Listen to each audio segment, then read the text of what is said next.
Hi there, Dr. Anna Staley-Weiser with Discover Osteopractic Physical Therapy. I want to talk to you today about neck pain. There's a few simple things you can do to really get your neck pain under control. I want to talk to you today about posture, positioning, neck exercises, and thoracic spine exercises. These are all things that are pieces to the puzzle when it comes to managing nagging chronic neck pain. So, first thing you can do is set up your chair with a lumbar support cushion, something like this. You can always use something more professional off the internet, but a simple couch pillow works well too. So what you want to do is you want to take a pillow and put it behind your back. So a lot of people don't realize that a pillow down here is important for what's happening up in your neck. So if you're sitting and you're all slouched, what's going to happen with your neck position is you're going to have a big kink in your neck here as you're looking straight ahead at the TV or a computer screen or driving in your car looking at traffic.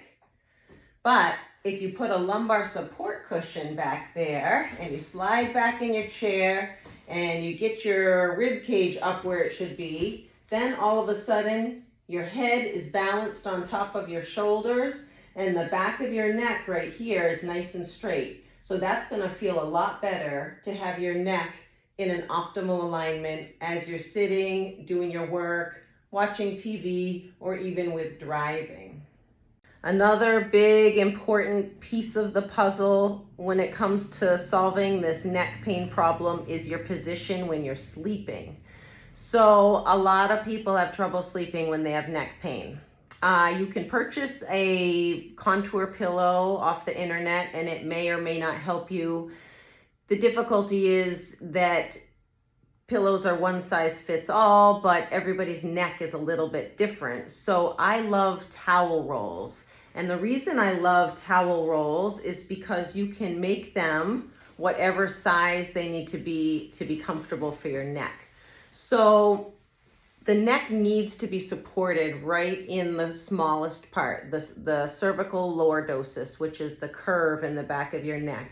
That needs to be supported when you're sleeping. And also the neck needs to be able to stay in midline. You don't want to have your head off to the side or rotated or flexed really far forward, because over 8 hours at night, that's going to become uncomfortable. You need an optimal resting position. So a simple thing is you can take a towel roll, whatever size feels comfortable for you, not too big and not too small, and put that around your neck. When you're lying on your back, just a flat pillow under the head is all you need. Sometimes even no pillow. Whatever feels most comfortable. Your head should be in alignment with the rest of your body. And then the towel roll is there to support that cervical lordosis. You can wrap the towel like this, and that will stop the head from rolling off to the side once you fall asleep. If having the towel around the front of your neck feels a little too constricting, then just take the towel roll and fold it up on the side like this, and that will stop your head from falling off to one side. It will cradle your neck while you're sleeping. Now, if you want to lie on your side, what you're going to need is that pillow because of your shoulder. The shoulder is going to be in the way, and if you don't use a pillow, your head's going to hang way down.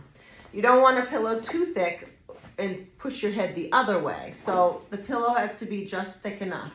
And you put that there, keep the towel roll under the neck, and then that's going to be your own contour pillow that you made at home. This part can kind of go back here. So you've got your neck supported in the middle, and then your head is in midline with the rest of your body. Stretching exercises. Some people feel that stretching the neck is helpful. It depends on the type of person. If you're a very flexible person, you might not get much benefit from stretching. But if you're an older, maybe a stiffer person, you might find that stretching is really helpful for the neck. So stretching is going to involve mainly the upper trapezius, maybe these muscles in the back like the levator scapula, and some general stretches would be just tipping your head to one side and letting this shoulder relax. That's going to stretch out these muscles here, maybe get the lateral muscles, the scalenes a little bit. There's really no need to put the hand on top of the head and pull, because the weight of your head is usually enough to get an adequate stretch. When you start pulling, that can be irritating to the neck joints and the muscles too. And to get the muscles a little further to the back, you can combine a little bit of rotation and a side bend, and that's going to get more of these muscles in the back, like the levator scapula muscles that can be problematic. Sometimes tucking the chin back and then tipping the head down, you can get those muscles in the back of the neck, the paraspinal muscles and the suboccipital muscles. Generally, the neck is a little more sensitive, so I don't recommend holding those positions for 30 seconds like you would do with a traditional, say, a calf stretch or a hamstring stretch, where the neck's a little more delicate and sensitive. Holding for maybe 10, 15 seconds, and then relaxing, maybe repeating that 3 times would be a good starting point. Thoracic mobility exercises can be very helpful for neck pain. So the thoracic spine, basically the area of your spine where your rib cage is, can get really stiff, and then it can create limitations with neck movement. Most people with neck problems also have stiffness in the thoracic spine. So one really good exercise is the thoracic rotation stretch. So what you do is you lie down on your side, start with the hands out in front like this, and then take the top arm and reach up, and then let your torso rotate back all the way so that the back of your hand comes close to the floor behind you.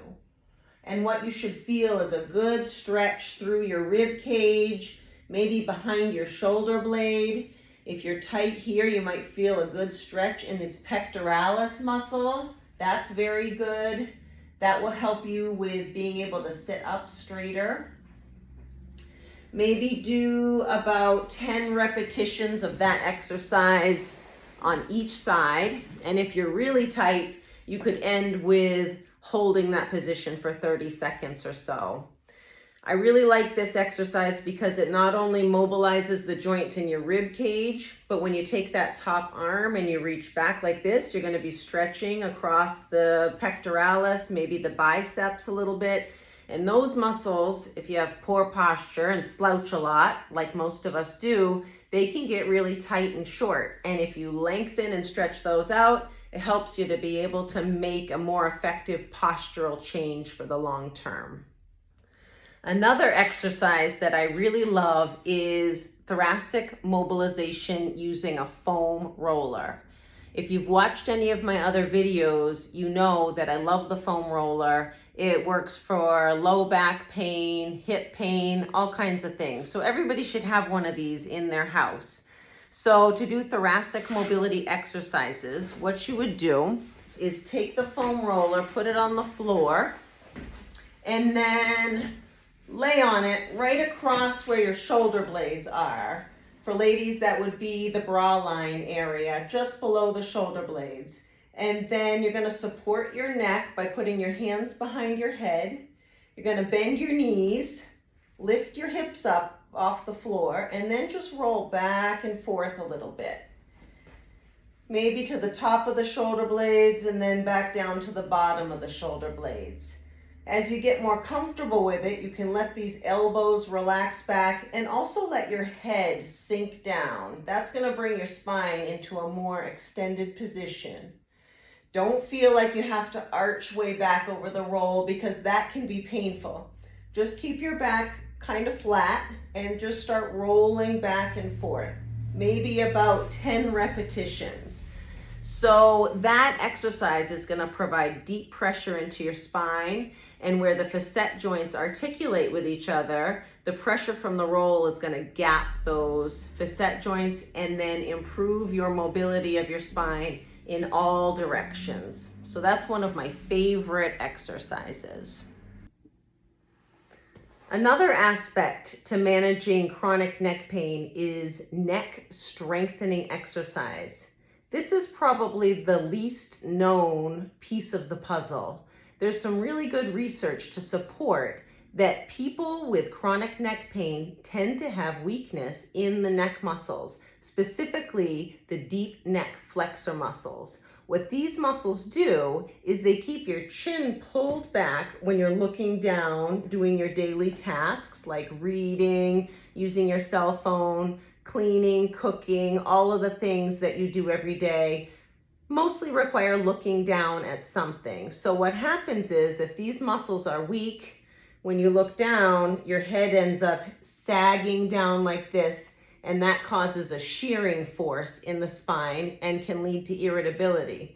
If you're strong in your neck, you're able to hold that stable, more optimal resting alignment of the vertebrae, and you're a lot less likely to get irritation in the joints.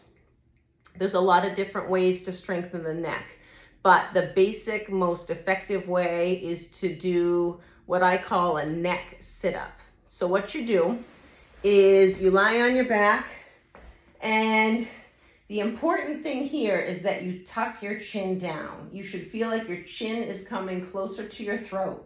That's called cervical retraction. So you're going to retract your cervical spine and then lift your head. The head should lift leading with the forehead, not the chin. So a proper neck sit-up would look like this. Chin tuck, head lift.